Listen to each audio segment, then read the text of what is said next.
Assalamualaikum warahmatullahi wabarakatuh. Sampurasun. Kumaha damang sadaya warga kelas 8? Mugia dina danget ieu urang sadaya ditangtayungan ku Gusti Anu Maha Suci. Timangsa katukang urang Sunda dina nembrakeun hiji hal tara ceplak pahang.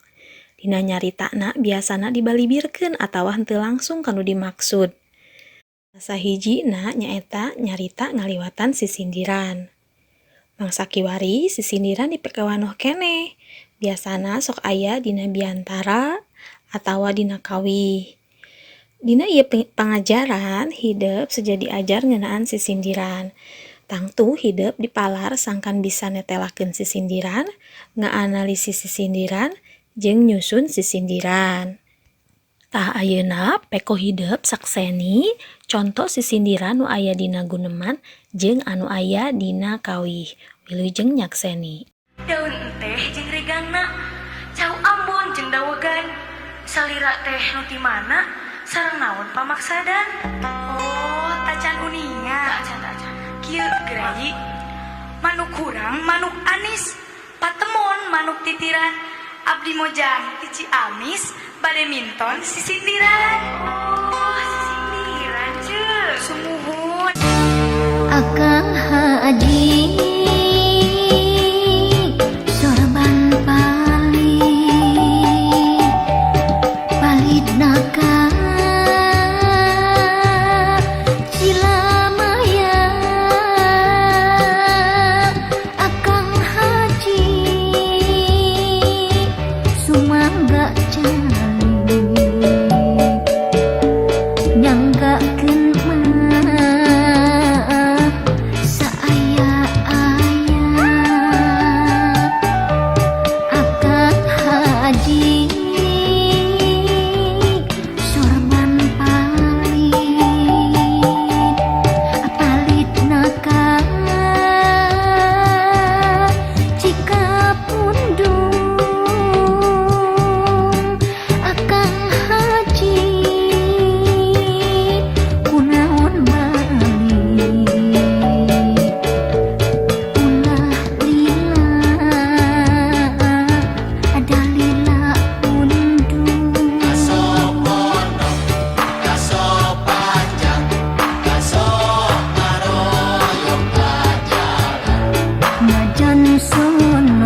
najan heman desai ngobrol di jalan.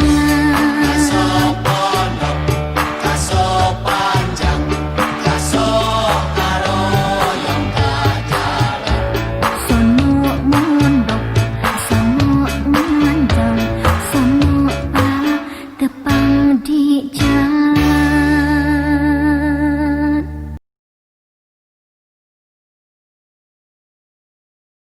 Nah, sabada hidup tadi ngabandungan contoh sisindiran, pek ayeuna bandungan ku hidup naon anu dimaksud sisindiran. Sisindiran asalna tina kecap sindir, anu hartina ngandung harti omongan atawa caritaan anu dibalibirkeun, henteu togmol, henteu poksang atawa ceplak pahang. Tujuanana sangkan omongan urang karasana henteu nyentuh ka jalma anu diajak nyarita atawa henteu matak nyeri hate.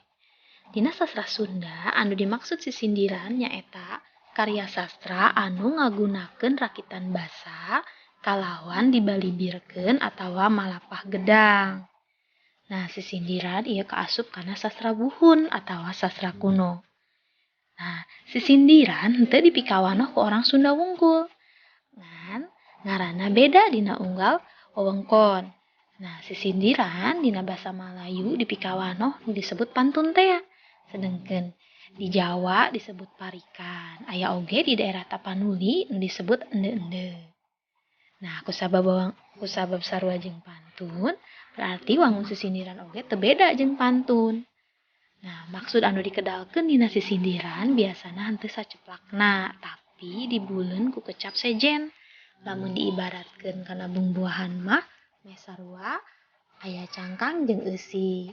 Nah, sarua dina sisindiran oge aya anu disebut cangkang jeung eusi. Cing, coba tengetan ku hideup contoh di handap. Sing getol nginum jajamu nuguna nguatkeun urat.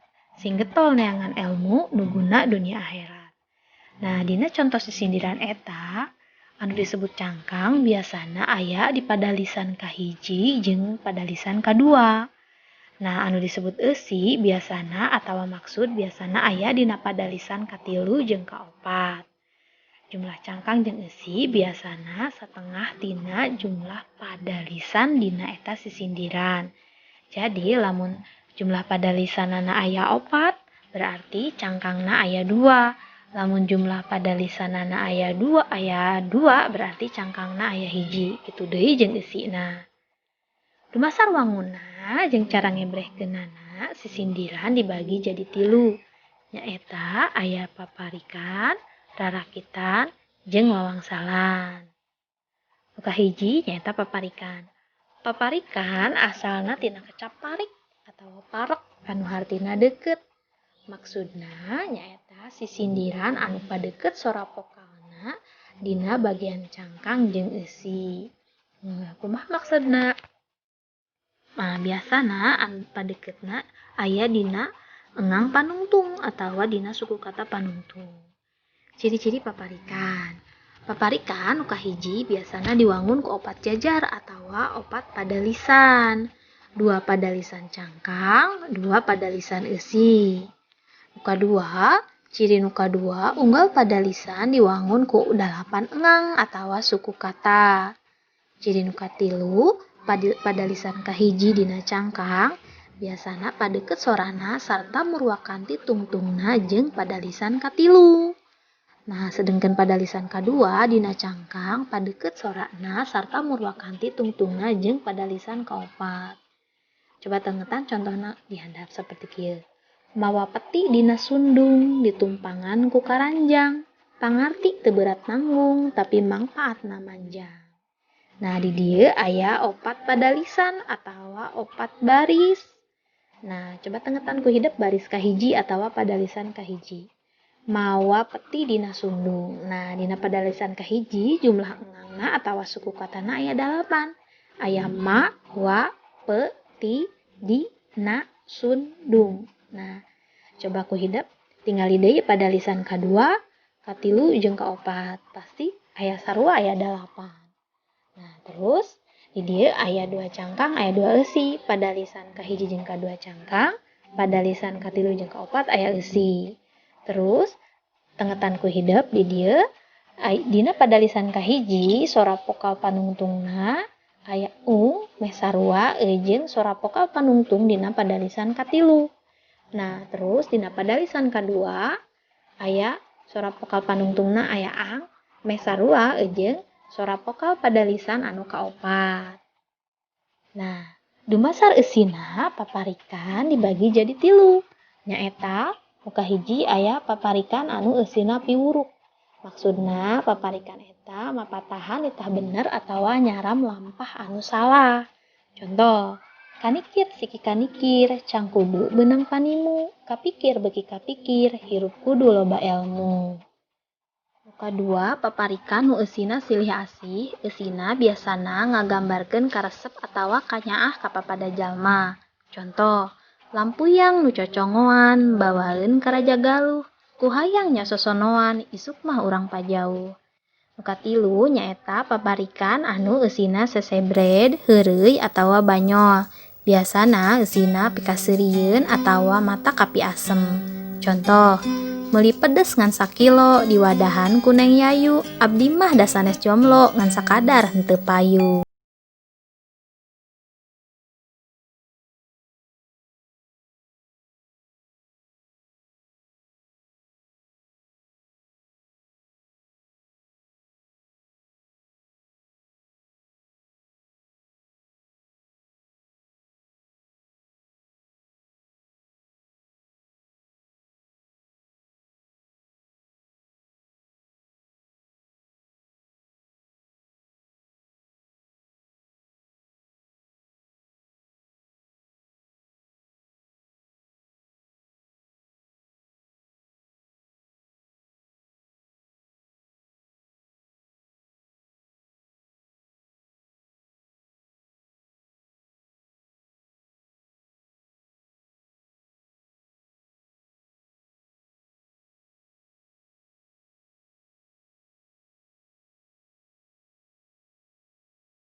tungtungna.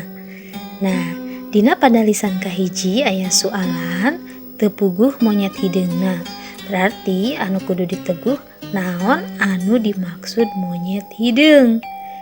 Nah, wangsalna aya Murwakanti jeung salah sahiji kecap asa tepuguh tungtungna. Sesebutan monyet hideung biasana nuduhkeun kana lutung. Saupama ditengetan kecap lutung Murwakanti jeung kecap tungtungna. Berarti wangsal pikeun wawangsalan tepuguh monyet hideungna asa tepuguh tungtungna nyaeta lutung.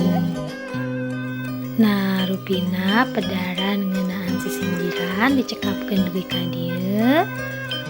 Mugia manfaat kanggo urang sadayana. Hatur nuhun kana perhatosanana.